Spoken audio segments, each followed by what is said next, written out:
নমস্কার বন্ধুরা, আজকে চলে এসেছি দীর্ঘদিন বাদে একটা ভিডিও করতে।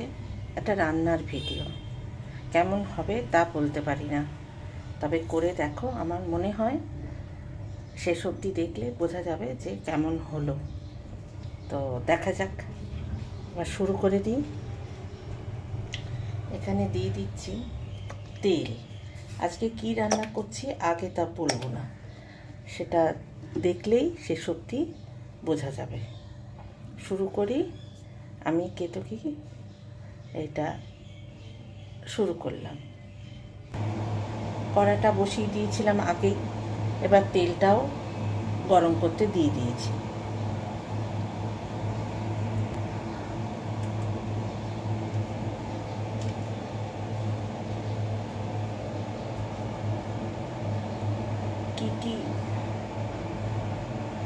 কি নিয়েছি সেগুলো আগে দেখিয়ে দিই।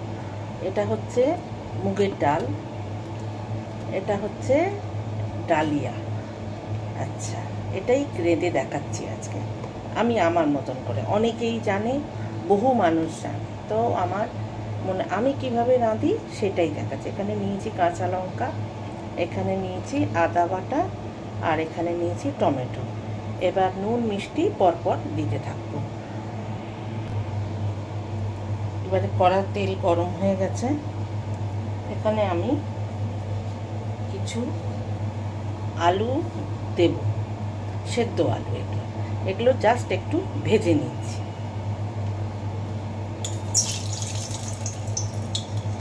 দিতেও পারেন, নাও দিতে পারেন, যার যেরকম ভালো লাগবে সেই রকম। এবার আলুগুলোকে আগে ভেজে তুলে নেব, কিচ্ছু দেওয়া নেই, জাস্ট একটু ভেজে নেব। আলুগুলো ভাজা হয়ে গেছে, এখন আমি আলুগুলো তুলে নেব।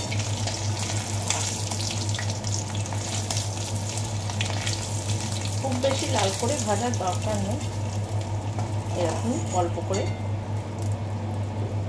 ভাজলেই হয়ে যাবে। এবার আমি এটাতে দিয়ে দেবো টমেটো। আঁচ কমিয়ে দিলাম, দিয়ে দিলাম টমেটো। এবার এতে আমি দেব নুন, কারণ যাতে টমেটোটা অল্প, একদম সামান্য টমেটো দিয়ে দিলাম, যাতে টমেটোগুলো খুব গলে যায়, নরম হয়ে যায়। এবার এখানে একে একে দিয়ে দিচ্ছি একটু হিং, আর দেবো এবারে হলুদ,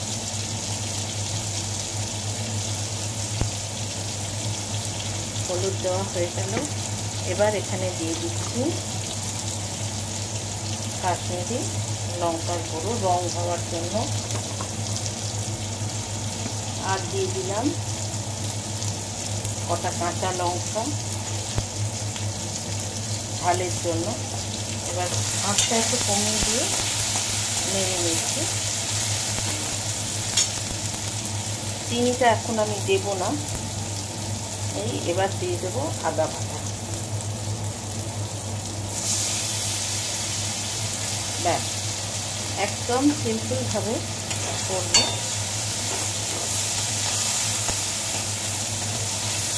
এইটা এবার একটু কষবে। এখানে আমি ধুয়ে রেখেছি এক বাটি ডালিয়া আর হাফ বাটি মুগের ডাল কাঁচা, ভালোভাবে ধুয়ে নিয়েছিলাম আপনাদের দেখাবার পরে।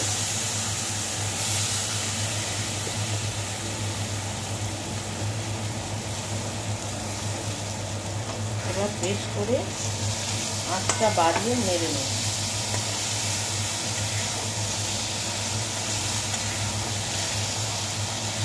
খুব সহজ এবং খেতেও খুব সুস্বাদু হয়। আর কিছুই দিলাম না।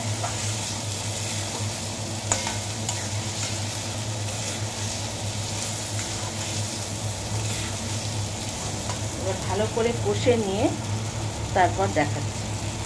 এখানে বসিয়ে দিয়েছি প্রেসার কুকারে জল। তাতে আমি দিয়ে দিচ্ছি কটা দারচিনি আর একটু এলাচ, একটু লবঙ্গ, এই সবই দিয়ে দিলাম। আর কিছু দিলাম না। এবার জলটা ফুটে উঠলে ওতে ঢেলে দেব।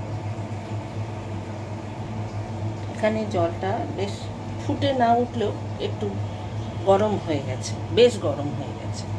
এখন আমি এর থেকে অল্প জল নিয়ে, যে গ্যাসটা বন্ধ আছে তার উপর কড়াটা বসিয়ে রেখেছি, সেটার উপর অল্প ঢেলে দিয়ে এর মধ্যেই পুরোটা ঢেলে দেবো। এবার পরিমাণ মতো নুন দিয়ে এটাকে নাড়াচাড়া করে নিয়েছি, কারণ টমেটো সেদ্ধ হওয়ার জন্য যেটুকু নুনের দরকার ছিল সেটা দিয়েছিলাম। আর এখন আমি যতটা মানে পুরোটার জন্য দরকার সেটা দিয়েছি। দিয়ে এবারে নাড়িয়ে চাড়িয়ে নিয়ে এটা প্রেসার কুকারে ঢেলে দেবো, যাতে তাড়াতাড়ি হয়ে যায়, গ্যাস বাঁচে এবং আমাদের খাবারটাও মানে পরিপুষ্ট হয় সব কিছু। আর চিনি এখন আমি ব্যবহার করলাম না। যারা মিষ্টি খান না তারা চিনি দেবেন না। এখানে সবাই আমার বাড়ির পরিবারের লোকেরা একটু মিষ্টি পছন্দ করে, সেই জন্য মিষ্টি দেবো। কিন্তু মিষ্টি আগে দিলে কোনো জিনিস সেদ্ধ হতে চায় না, অনেক সময় দেখা যায়। সেজন্য চিনিটা আমি পরে দিচ্ছি, আগে সেদ্ধ হয়ে যায়। এতে মনে হচ্ছে যতটুকু জল দিয়েছি আর একটু জলের দরকার, সেই জন্য জলটা আর একটু দিয়ে দিই। এখন আমি আলুগুলো আর দেবো না, কারণ যেহেতু ওটা সেদ্ধ আলু।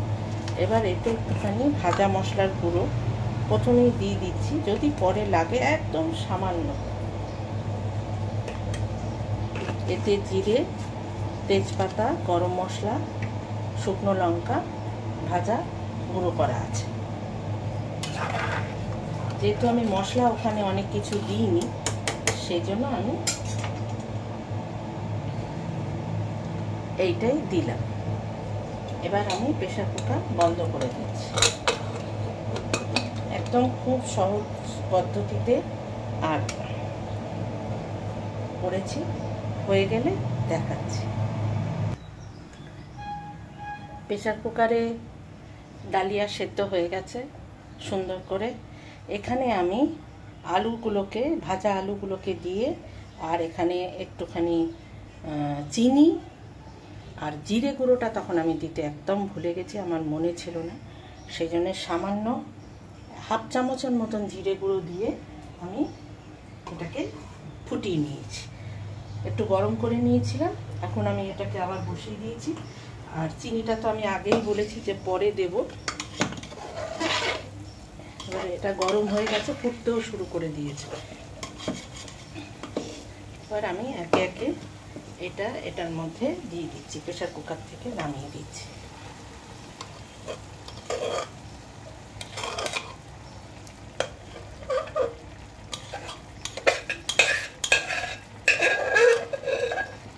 দিয়ে এটা ভালো করে নেড়ে, এখানে আমি সুন্দর করে এটা আলুটা দিয়ে আগে ফুটিয়ে নিয়েছিলাম। এবার এটা একটু নেড়ে দিচ্ছি, যাতে এটা খেতে ভালো হয় সব দিক থেকে।